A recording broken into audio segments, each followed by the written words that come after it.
الله أكبر الله أكبر الله أكبر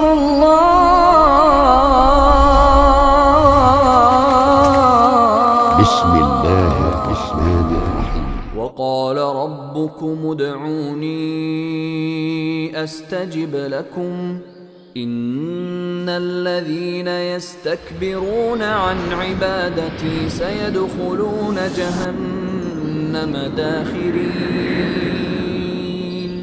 بسم الله الحمد لله والصلاة والسلام على رسول الله. Assalamu alaikum ғазиз дин қардашларыбыз.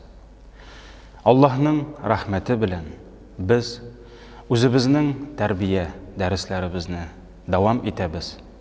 Һәм сіздің ихтибарыңызға динімізде ұлық ғибадаттардан саналған дұға турында дәріслер тәқдим етеміз. Адам баласы қай вақыт өзін бик кішлі деп ойласа да, Иблис шайтан аңа сен кішлі деп вәсвәсә қылып тұрса да, кіші өз табиғаты білән бик зағиф зат. Аллах тағаләгіне аңа һәр дайым күш-қуат беріп, аны өз ярдәмендә яшата. Атабыз Адам вәсвәсәгә беріліп, тыйылған жемішні ашады, сабыр итә алмады, әмма шунда ук ул үзенең зағифлеген, ғайыбын таныды һәм ихлас тәубәләре белән Аллах Тәгаләгә ялварды, Раббыбыз аны гафу итте. Бүтін кешелек, галәмнәр Раббысы Аллах каршында фақир һәм һәр даим аның ярдәменә мохтаҗдыр. Әлбәттә, 60-70 килограмм авырлыгы булган кешене бүтін галәм белән чагыштырсам, ул бик кечкенә. Біз яшәгән җир шары Кояш янәшәсендә бер нокта гына. Кояш үзе галактикада бик кечкенә. Миллионлаган галактикалар, һәр кайсысы 500 еллык юл яраклыгында булган 7 кат күкләр, Аллаһының гарышы. Әлбәттә, алар арасында без кешеләр бик кечкенә булган затларбыз. Шуңа да карамастан, Бийик Раббыбыз безгә теләсә кайсы вакытта, теләсә кайсы урында, теләсә кайсы халәттә турыдан-туры, һич арадашчыдан башка бер Аллаһка мөрәҗәгать итеп, аның үзеннән генә ярдәм сорарга, үзебезнең моң-зарларыбызны Аллаһ Тәгаләгә сөйләргә, аның ярдәмен ялварырга мөмкинчелек бирде. Моның өчен кайдадыр барырга да, кемгәдер ялынырга да кирәкми. Кулларыңны күтәрдең дә, әгәр кулларыңны күтәрергә мөмкинчелегең булмаса, ансы да мәҗбүри түгел. Сине юктан бар итүче, галәмнәр хуҗасы Аллаһ Тәгаләгә мөрәҗәгать иттең. Менә бу синең Раббыңнан сорауың дуга дип атала. Аллаһ Тәгалә китабы Коръәндә әйтте: "Ва иза саалака ибади анни фа инни қариб. Уҗибу даъвата да'i иза да'ан." Әгәр синнән минем бәндәләрем килеп, минем турында сорашсалар, әйт аларга, мин бик якын. Дуга кылучының дугасына җавап бирәм. Алар да миңа җавап бирсеннәр, миңа иман китерсеннәр, бәлки шул вакытта туры юлда булырлар. Нәрсә соң ул дуга? Дуга гарәп телендә шакыру, ялвару дигәнне аңлата. Кешеләрнең Раббыларын ярдәмгә шакырулары, аның көченә, аның шиксез гыйлеменә, рәхим, шәфкатенә мөрәҗәгать итүләре дуга дип атала. Әлбәттә, җир өстендә яшәүче кешеләр йөзләгән милләтләргә бүленеп, йөзләрчә телләрдә дуга кылырга мөмкиннәр. Әмма Аллаһ һәр телне үзе яраткан һәм ул аларның һәр берсен аңлый һәм ишетәдер. Шуңа күрә иң элек Аллаһ Тәгаләгә киткән дуганың кайсы телдә булуы түгел, бәлки чын күңелдән, чын йөрәктән чыгуы мөһим. Аллаһ каршында гафил калпләрдән чыккан гамәлләрнең кыйммәте юктыр.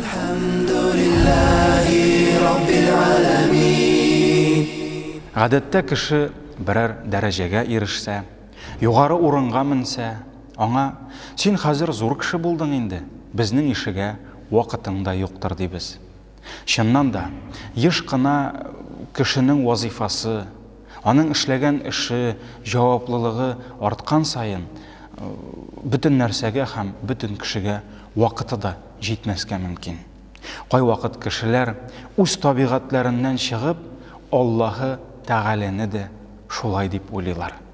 Аллаһы Тәгалә минем кебек кечкенә генә бер авылда яшәүче, гади генә кешенең дугасын ишетермесең, аның миңа да вакыты җитәр микән диләр. Субханаллаһ, Аллаһ Тәгалә бар кимчелекләрдән дә пак. Ул җирдә һәм күктә булган, диңгез төпләрендә яшәгән, җир куеннарында качып яткан һәр мәхлугын күрә, һәр берсен белә, кайгырта һәм аларның һәр берсенә үз ризыгын насыйп итә. Бер кечкенә генә яфрак та аның рөхсәтеннән башка агачыннан төшмәс. Ул һәр ялваруны ишетүче, безләрнең күңел серләрен белеп торучы. Аллаһ Тәгалә әйтте: "Ва я'ламу ма фил барри вал бахр, ва ма тасқуту мин варaqatin илля я'ламуха, ва ла хаббатин фи зулуматил арди, ва ла ратбин, ва ла ябисин илля фи китабин мубин." Ул суда һәм җирдә булган һәр нәрсәне белә. Аның белеменнән башка бер яфрак та агачыннан төшмәс. Җир куенында бер бөртек тә качып ятмас.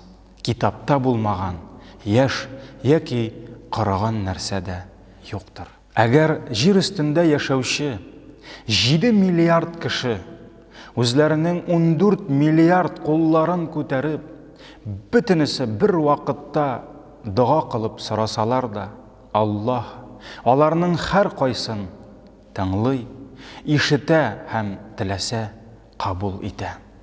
Әлхәмдүлилләһ, Аллаһ Тәгалә без кеше исемен йөртүче затларның гына түгел, хәтта һавадагы кошларның да, урманнардагы хайваннарның да, сахралардагы йылан һәм шаяннарның да, диңгез төпләрендә яшәүче балыкларның да, басу кырларда очып йөрүче кечкенә бөҗәкләрнең дә ихласлы дуаларын җавапсыз калдырмый. Көннәрдән бер көнне Сөләйман пәйгамбәр үзенең гаскәре белән яңгыр сорау өчен сахрага чыкты. Белгәнебезчә, Сөләйман кешелек тарихында иң бай һәм иң көчле гаскәрле булган патша иде. Аны әле царь Соломон дип әйтәләр. Кешеләрдән, кошлардан һәм җеннәрдән торган гаскәре белән сахрага, дуа кыласы урынга килеп җиткәч, ул юл уртасында кечкенә генә кулларын, аякларын һавага күтәреп дуа кылучы бер кырмысканы күрде. Кечкенә бөҗәк кырмыска көч-куәт иясен, кемгәдер нәрсәнедер бирүче, кемнедер нәрсәдәндер мәхрүм итүче бөек Аллаһ Тәгаләне ярдәмгә чакырды. Я Раббым, диде ул. Я Раббым, без дә синең бәндәләрең бит. Безгә үз рәхмәтең белән яңгырларыңны насыйп ит. Шул вакыт Сөләйман галәйһиссәлам үзенең гаскәренә таба борылды һәм: "Барыгыз, кайтыгыз өйләрегезгә, сезнең өчен сезгә кадәр дуа кылучының дуасы җитте", диде. Шул вакыт Аллаһының рәхмәте белән Аллаһның бәндәсе кырмыска кылган дуа аша Аллаһы Тәгалә җир өстенә үзенең мул итеп яңгырларын яудырды.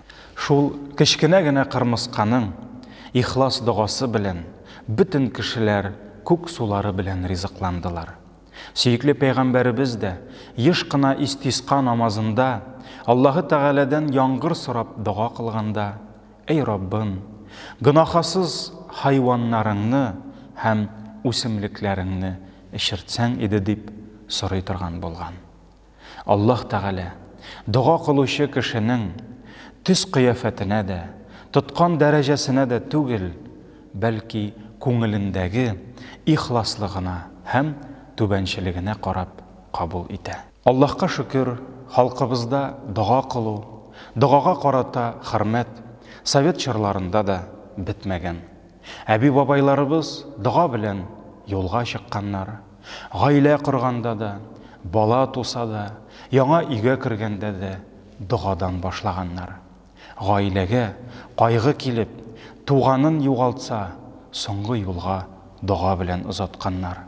Гүргә иңдергәч тә мәрхүмнәрнең рухына дуга кылырга онытмаганнар.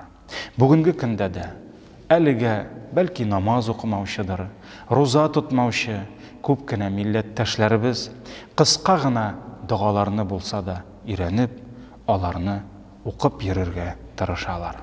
Һәр эшнең үз җайы булган кебек, һәр гыйбадәтнең дә үз шартлары, билгеле бер тәртипләре бар. Намаз укыйм дигән кеше кулына китап ала, аның тәртибен өйрәнә, махсус дуга зикрләрен ятлый. Ул тәртипләргә төшенмичә намазны укып булмый. Рузаның да, хаҗның да, садака бирү, закат түләүнең дә билгеле кануннары бар һәм аларны өйрәнмичә ул эшләрне кылып булмый. Нәкъ шулай шәригатыбызда дуга кылуның да үз кагыйдәләре, үз рәвешләре бар. Кызганыч, хәтта намаз, руза, хаҗ әһле булган күп кенә кардәшләребез дә дуганың тәртипләрен белеп бетермиләр, тиешенчә өйрәнмиләр. Шул сәбәптән дуга ул гыйбадәт өммәтебез өчен бер яктан иң еш кылынган һәм күңелләргә иң якын торган гыйбадәт булса, икенче яктан әлегә иң өйрәнелмәгән һәм ихтибарсыз калган гыйбадәтләрнең берсе булып кала. Әлхәмдүлилләх, сөйкле пәйгамбәребез безгә башка гыйбадәтләрне бар нечкәлекләре белән өйрәткән кебек, дуга кылу рәвешләрен, аның әдәпләрен, кабул булу сәбәпләрен энәсеннән алып җибенә кадәр аңлатып калдырды. Безгә исә аның кыйммәтле мирасын өйрәнеп, шул хәзинәләрне тормышта файдаланасы гына кала. Газиз дусларым, сез дуга кыла беләсезме? Дуганы кайсы вакытларда кылсаң, ул кабул була. Кайсы кешеләрнең дугасын Аллаһ кабул итә. Теләк һәм максатларыбыз кабул булуның нинди серләре бар?